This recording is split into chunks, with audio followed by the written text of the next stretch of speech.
दोस्तों नमस्कार। आपकी सफलता ही मेरा मिशन है। ज्ञान कोश एजुकेशन पर आपका अभिनंदन है।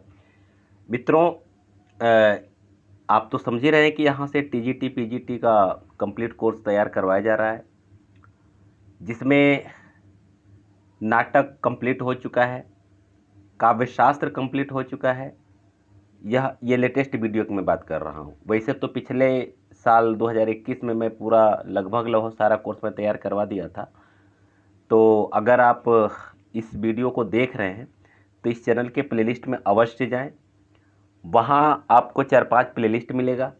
टीजीटी पीजीटी लेक्चरर ग्रेड का, एलटी ग्रेड का मिलेगा, फिर आपको जूनियर एडेड का मिलेगा, प्रैक्टिस सेट मिलेगा, फिर पिछले लास्ट ईयर के टीजीटी का हल क्वेश्चन पेपर भी मिलेगा। तो ये सब कुल मिलाकर के करीब 250 से 200 वीडियो आपको वहाँ मिलेंगे। ये लेटेस्ट वीडियो भी जोड़ करके सब लगभग इतना हो जाएगा। उन सब वीडियो को देखना बहुत ज़रूरी है। उसके बाद आप ये देखें तो कुछ और भी बेहतर होगा, क्योंकि वो कॉन्सेप्ट कहीं और से है, ये कॉन्सेप्ट कहीं और से है। इसलिए कई बुक्स का मैं मिश्रण करके आपके सामने तथ्यों को प्रस्तुत कर रहा हूँ, तो आपको काफ़ी हेल्प मिलेगा। तो आज हम लोग भक्ति काल शुरू करते हैं, ठीक है ना। भक्ति काल से संबंधित जो महत्वपूर्ण तथ्य हैं वह जरूरी है, और यहाँ कुछ ऐसे क्वेश्चन आपको मिलेंगे जो शायद अभी अछूता रहेगा आपके लिए, और ये परीक्षा के दृष्टिकोण से बहुत महत्वपूर्ण रहेगा, इसलिए लास्ट तक बने रहिए। चलिए, भक्ति काल से संबंधित जो आचार्य रामचंद्र शुक्ल का समय सीमा है वो क्या है, हालांकि आप जानते भी हैं लेकिन फिर भी देख लीजिए। आचार्य रामचंद्र शुक्ल ने ये 1375 संवत, किस संवत से, 1375 से 1700, यानी सन की बात अगर किया जाए तो 1318 से 1643 ईस्वी तक भक्ति काल का समय सीमा निर्धारित किया है। वीडियो को देखने से पहले एक बार लाइक और शेयर कर दीजिए, और आप नए हो तो इसको सब्सक्राइब भी कर लीजिए। चलिए आगे बढ़ते हैं। सामान्यतः भक्ति काल का समय जो माना जाता है यह 14वीं शताब्दी से 17वीं शताब्दी तक, कब से कब तक, 14वीं शताब्दी से 17वीं शताब्दी के मध्य तक माना जाता है भक्ति काल का समय सीमा। ये सब सामान्य से तथ्य हैं, इसको आप जानते भी हैं। अब देखिए, ये यहाँ से अच्छे तथ्य आपके सामने प्रस्तुत हो रहे हैं। भक्ति शब्द की व्युत्पत्ति भज धातु से किसने मानी है, तो मोनियर विलियम्स ने मानी है। यह अच्छा प्रश्न है, ठीक है ना। यह परीक्षा के लिए बहुत ही महत्वपूर्ण है, ठीक है। आगे देखिए, अगला क्वेश्चन है कि भक्ति का सर्वप्रथम उल्लेख किस ग्रंथ में मिलता है। यह कई बार परीक्षा में पूछा भी जा चुका है। यह बहुत इंपॉर्टेंट प्रश्न है कि भक्ति का सर्वप्रथम उल्लेख किस ग्रंथ में मिलता है, तो श्वेतर उपनिषद में मिलता है। क्लियर। आगे देखिए, मृगावती के रचयिता कुतुबन किसके राजाश्रित कवि थे। यह भी अच्छा प्रश्न है, काफी अच्छा प्रश्न है। तो हुसैन शाह शर्की के राजाश्रित कवि थे, ठीक है। आगे देखिए, सत्यपीर संप्रदाय किसने चलाया। कौन सा संप्रदाय, सत्यपीर संप्रदाय, काफी अच्छा प्रश्न है। तो अलाउद्दीन हुसैन शाह बंगाल में ये चलाए थे। क्लियर।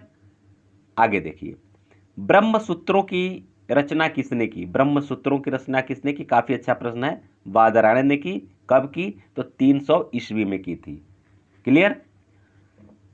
अगला एक पंक्ति है, अवधू मन चंगा तो कठौती में गंगा, अब बांध्या मेल्हा तो जगत चेला, ठीक है ना। यह पंक्ति किसकी है, तो गोरखनाथ की है। हालांकि अवधू मन चंगा कठौती में गंगा की बात जब आती है तो सीधे ध्यान कहाँ जाता है, रैदास पर जाता है ना। लेकिन यहाँ जो है कि गोरखनाथ हैं। अवधू जहाँ शब्द है, ध्यान दीजिएगा, अवधू शब्द जहाँ भी कहीं आपको दिखे तो ये सीधे समझिए कि गोरखनाथ से ही संबंधित है। अगला देखिए, अगला प्रश्न है, हिंदू धर्म के प्रमुख संप्रदाय थे। कौन कौन संप्रदाय हिंदू धर्म के थे, जो आदि संप्रदाय थे मन भक्ति काल में। शैव संप्रदाय थे, शाक्त, सौर, स्मार्त और गाणपत्य। ये इतने जो है कि 5 संप्रदाय हिंदू धर्म के थे। आगे देखिए, शैव मत के प्रमुख संप्रदाय थे। कौन कौन थे शैव मत के प्रमुख संप्रदाय, तो देखिए, पाशुपत, वीरशैव, लिंगायत और काश्मीर शैव संप्रदाय, ये काश्मीर शैव संप्रदाय, ये इतने जो है कि 4 संप्रदाय शैव मत के थे। शंकराचार्य ने किस संप्रदाय की स्थापना की और उसमें पंचदेवोपासना की व्यवस्था की? तो स्मार्त संप्रदाय इन्होंने किया था। क्या? स्मार्त संप्रदाय में यह जो है पंचदेवोपासना की व्यवस्था की थी और शंकराचार्य स्मार्त संप्रदाय की स्थापना किए थे। आगे देखिए, मंत्रयान, वज्रयान, सहजयान और कालचक्रयान किस धर्म के संप्रदाय थे? तो बौद्ध धर्म के महायान शाखा के ये संप्रदाय थे। मंत्रयान, वज्रयान, सहजयान और कालचक्रयान। ठीक है, आगे देखिए, शरा यानी कि सनातनी और वेशरा यानी कि मस्त मौला फकीर किस धर्म के प्रमुख कोटियां हैं? तो इस्लाम धर्म की प्रमुख कोटियां हैं। शरा और वेशरा, यानी शरा को सनातनी भी कहा जा सकता है और वेशरा को मस्त मौला फकीर भी कहा जा सकता है। शरा साधक कहलाते हैं, क्या कहलाते हैं? बहुत अच्छा प्रश्न है, मलामती। शरा साधक क्या कहलाते हैं? मरामती। बहुत ही इंपॉर्टेंट प्रश्न है ये सब, इसलिए आप वीडियो को अंत तक देखिए और अगर आपको लग रहा है कि ये कंटेंट काफ़ी अच्छा है तो आप अपने दोस्तों को शेयर कीजिए और लाइक भी कर दीजिए, नए हैं तो सब्सक्राइब भी कर लीजिए क्योंकि निरंतर आपको यहाँ से वीडियो मिल रहे हैं। आगे देखिए, मदारी, मलंग, कलंदरी, रसूल शाही, लाल शाहबाजिया, मूसा सुहागिया आदि ये सब मैंने किस संप्रदाय के उप संप्रदाय हैं? ये पूछ रहा है किस संप्रदाय के उप संप्रदाय हैं? तो इस्लाम के बेसरा संप्रदाय के ये उप संप्रदाय हैं। क्लियर हुआ? चलिए आगे देखिए, सूफी, भारतीय सूफी मुख्यतः किस संप्रदाय के हैं? तो भारतीय मुख्यतः जो है कि बेसरा संप्रदाय के ही हैं। भारतीय सूफी संप्रदाय के मुख्यतः कितने संप्रदाय हैं? तो इसके 5 संप्रदाय हैं। कौन कौन? चिश्ती, कादरी है ये, कादरी, ठीक है ना, सुहरवर्दी, नक्शबंदी और सत्तारी, ये 5 संप्रदाय हैं सूफी संप्रदाय के। ठीक है ना, चलिए आगे देखिए, साबिरा और निजामी किस संप्रदाय की 2 उपशाखाएं हैं? साबिरा और निजामी, तो मित्रों यह जो है कि चिश्ती संप्रदाय के 2 उपशाखाएं हैं। अगला देखिए, बहाविया और रजाकिया किस संप्रदाय की 2 उपशाखाएं हैं? तो ये कादरी संप्रदाय की ये उपशाखाएं हैं। आगे बढ़िए, जलाली, मखदूमी, मीरन शाही, दौला शाही, इस्लाम शाही आदि किस संप्रदाय की शाखाएं हैं? तो यह जो है कि सुहरवर्दी संप्रदाय की शाखाएं हैं। शास्ता पूजक संप्रदाय कहाँ प्रचलित था? तो केरल में प्रचलित था। बहुत अच्छा प्रश्न है, शास्ता पूजक संप्रदाय कहाँ प्रचलित था? केरल में प्रचलित था। और ऊपर का भी जो तथ्य काफ़ी अच्छा है, जलाली, मखदूमी, मीरन शाही, दौला शाही, इस्माइल शाही आदि की सांप्रदायिक शाखाएं तो सुहरवर्दी संप्रदाय की हैं। आगे देखिए,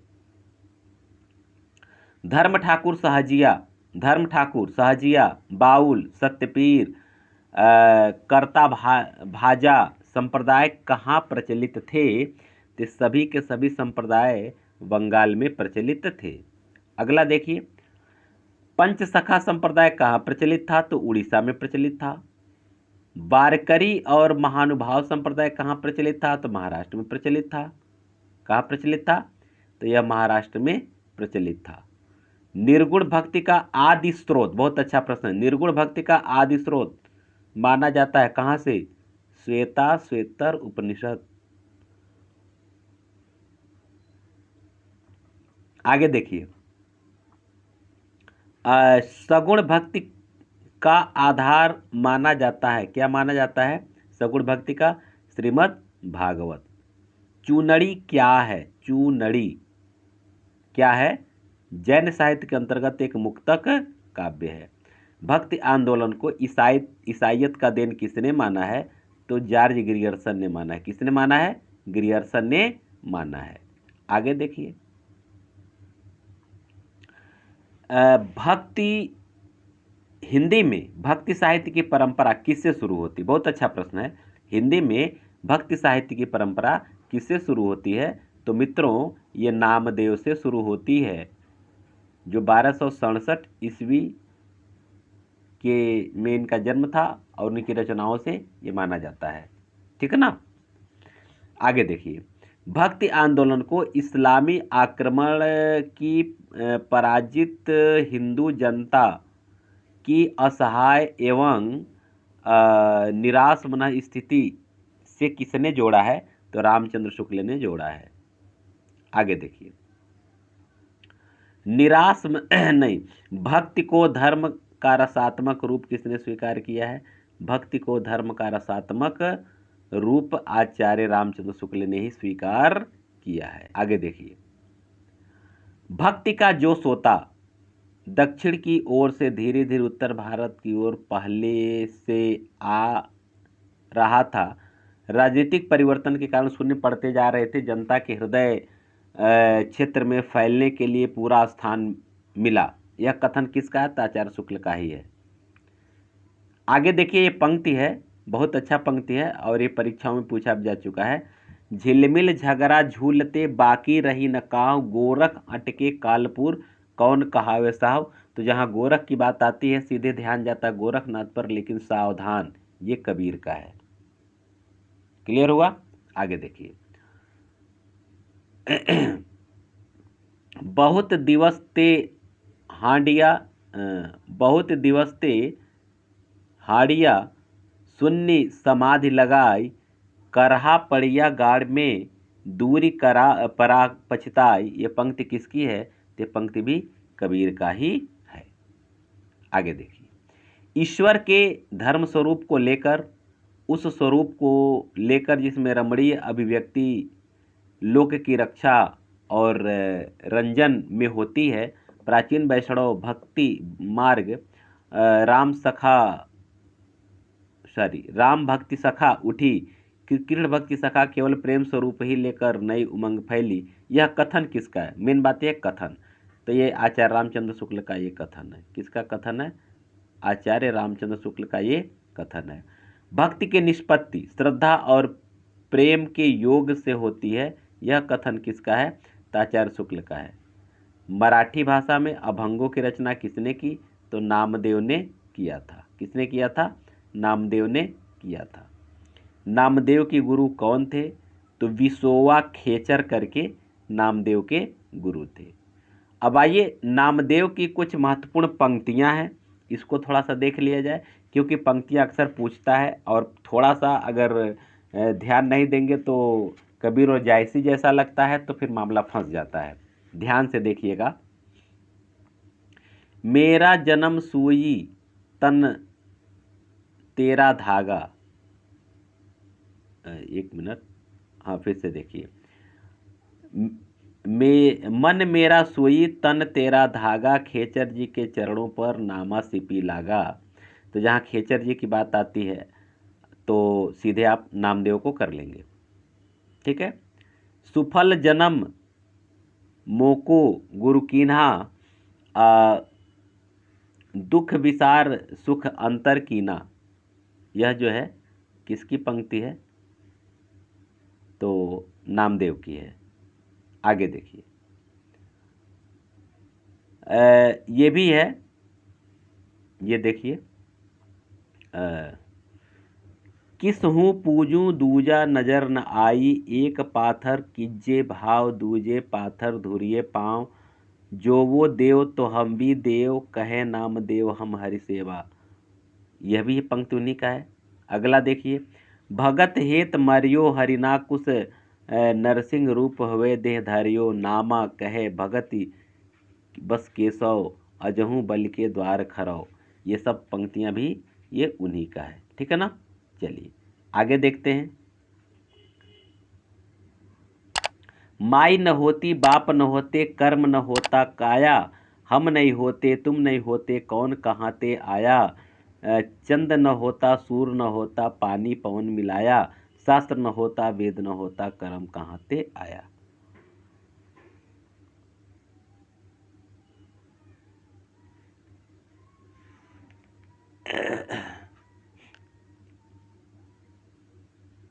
आगे देखिए,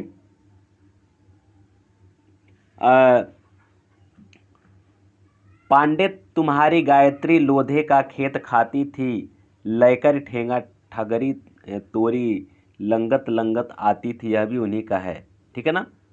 आगे देखिए, हिंदू पूजे देहरा, मुसलमान मसीद। बहुत अच्छी पंक्ति है ये, ठीक है ना। ये क्या है? हिंदू पूजे देहरा, मुसलमान मसीद, नामा सेविया जह देहरा न मसीद। यह जैसे लगता है कि कबीर का है। अगर कबीर विकल्प में अगर दे दे तो सीधे जल्दी से अगर ध्यान नहीं दिए तो आप कबीर पर टिक करेंगे, लेकिन वास्तव में ये किसका है? नामदेव का है, नामदेव, ठीक है ना। इसमें कहीं कोई चूक नहीं होनी चाहिए, ध्यान रखिएगा। आगे देखिए, महाराष्ट्रीय संत नामदेव जाति के थे। किस जाति के थे? अक्सर पूछा जाता है, तो दर्जी जाति के थे। नामदेव की हिंदी रचनाओं की भाषा थी, तो क्या थी? ये ध्यान दीजिएगा। सगुण भक्ति के पदों की भाषा ब्रज, माने जो सगुण भक्ति के जो पद है, सगुण निर्गुण दोनों में ये रचना की है ना, और दोनों को पा सकते। तो सगुण भक्ति के पदों की भाषा ब्रज थी, और निर्गुण पदों के नाथ पंथियों द्वारा ग्रहित खड़ी बोली और सदोकड़ी भाषा थी। आगे देखिए, भक्ति आंदोलन को दक्षिण से आया हुआ किसने माना? तो आचार्य रामचंद्र शुक्ल ने माना है। आगे देखिए, अपने पौरुष से हताश जाति के लिए भगवान की शक्ति और करुणा की ओर ध्यान ले जाने का अतिरिक्त दूसरा मार्ग ही क्या था? यह किसने कहा है? तो आचार्य रामचंद्र शुक्ल ने कहा है। देखिए, मैं इसी रास्ते सोचने का ये प्रस्ताव करता हूँ। मतों, आचार्यों, संप्रदायों और दार्शनिक चिंताओं के मानदंड से लोक चिंता को ही नहीं मापना चाहता, बल्कि लोक चिंता की अपेक्षा में उन्हें देखने की सिफारिश कर रहा हूँ। यह किसका है? आचार्य हजारी प्रसाद द्विवेदी का है। किसका है? आचार्य हजारी प्रसाद द्विवेदी का है। आगे देखिए, अगला है बौद्ध तत्व, जो निश्चय ही बौद्ध आचार्यों की चिंता की देन था। मध्य युग के हिंदी साहित्य के उस अंग पर अपना निश्चित पद चिन्ह छोड़ गया है जिसे संत साहित्य नाम दिया गया। मैं जो कहना चाहता था वह यह कि बौद्ध धर्म क्रमशः लोक धर्म का रूप ग्रहण कर रहा था, और उसका निश्चित चिन्ह हम हिंदी साहित्य में पाते हैं। यह कथन किसका है? तो हजारी प्रसाद द्विवेदी का है। अगला देखिए, लेकिन जोर दे करके कहता हूँ, क्या? लेकिन जोर दे करके कहना चाहता हूँ कि अगर इस्लाम नहीं आया होता तो भी इस साहित्य का 12 आना वैसा ही होता जैसा आज है। यह भी कथन किसका है? हजारी प्रसाद द्विवेदी का ही है। भक्ति आंदोलन को भारतीय चिंताधारा का स्वाभाविक विकास किसने माना है? तो हजारी प्रसाद द्विवेदी ने माना है। यह मत किसका है कि प्राकृत अपभ्रंश की श्रृंगार प्रधान कविताओं की प्रतिक्रिया में भावपरक रचनाओं को बढ़ावा मिला? यह हजारी प्रसाद द्विवेदी का है। अत्यधिक प्राकृतिक केंद्रीय कविताओं की प्रतिक्रिया का अवसान सहज भगवत प्रेम में हुआ। संतों और निर्गुण मार्गी भक्तों ने नए रसबोध को बढ़ावा दिया। यह कथन किसका है? हजारी प्रसाद द्विवेदी का है। शायद ही किसी जाति में अपने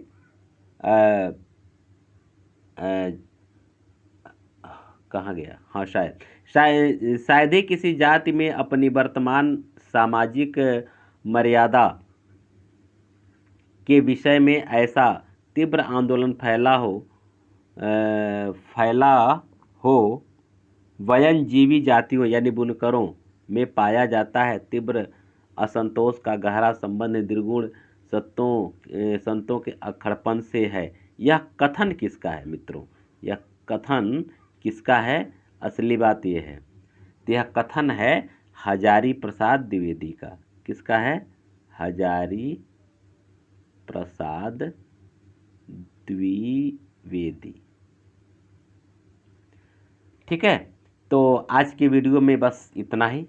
जाते जाते लाइक और शेयर कर दीजिए, अगर नए हो तो सब्सक्राइब भी कर लीजिए। फिर हम लोग मिलते हैं अगली वीडियो में। इसी तरह से हम लोग शानदार ढंग से तैयारी करते रहेंगे छोटे छोटे वीडियो के माध्यम से। और हाँ, नोट्स आप अवश्य बनाएं, काफ़ी अच्छा रहेगा। ठीक है ना, चलिए।